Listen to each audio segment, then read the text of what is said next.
multiple wildfires raging out of control tonight, fueled by hurricane-force winds. The fire in the Pacific Palisades, now the most destructive in the city's history. The power has been cut off, but the night is still bright on the drought-stricken, tinder-dry hills around Los Angeles. The people have gone. Mandatory evacuation. It's like Armageddon.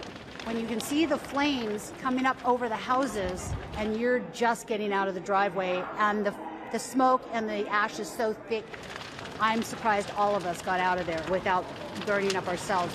The luxurious coastal housing of Pacific Palisades burned through the night. We have a line of fire along the Santa Monica Mountains. Dan, you've seen a few fires. Ever seen anything on this scale in LA?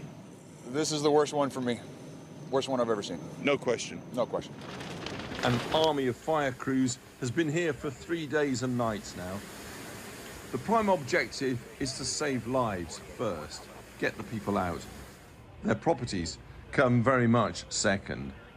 We want to make sure that everyone gets out of harm's way, and that has been our top priority. So far, we have been successful in that. Then we can begin taking care of property and houses. Over 1,000 buildings destroyed in this small coastal community alone. 30,000 once lived the cliche of Southern Californian beach affluent. Ground level, the sound of running water in a drought-parched landscape is from burst pipes. That's pretty much like a hurricane, except instead of rain, we had fire. Ever experienced anything like that? Not to this magnitude, and I think this would be, a lot would say that this would probably be the biggest and worst brush fire we've had in LA. Dave Walters fought flames here for 3 days, but in the end could save only one house in this entire street. And what's becoming a familiar lament here from firefighters, the water in the hydrants just wasn't sufficient. People are afraid to say nasty things because he has said, if you're nasty, we're not going to send you help. That's crazy. That's what has happened here. So is climate change the reason? I don't know. Probably, but I don't know. Where the affluent idyll of Pacific Palisades used to be. But it all begins last night. Think of collapse, and the crisis isn't over yet. Here's Kemin's Aaron. So much for the Golden State.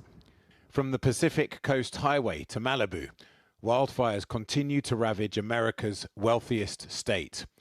Inland, Altadena, near the Eaton fire, is the same. We have 0% containment. We have over 879 firefighting personnel assigned.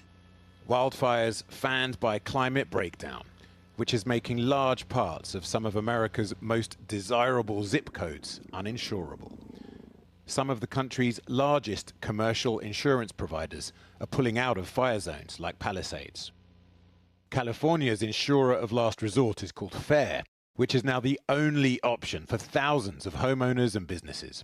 FAIR says it has nearly $37 billion of exposure across Southern California alone. Industry analysts fear losses from these fires will be between $6 and $13 billion.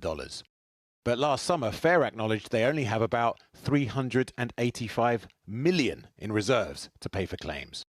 To cover that huge gap, the cost of insurance for everyone will inevitably go up.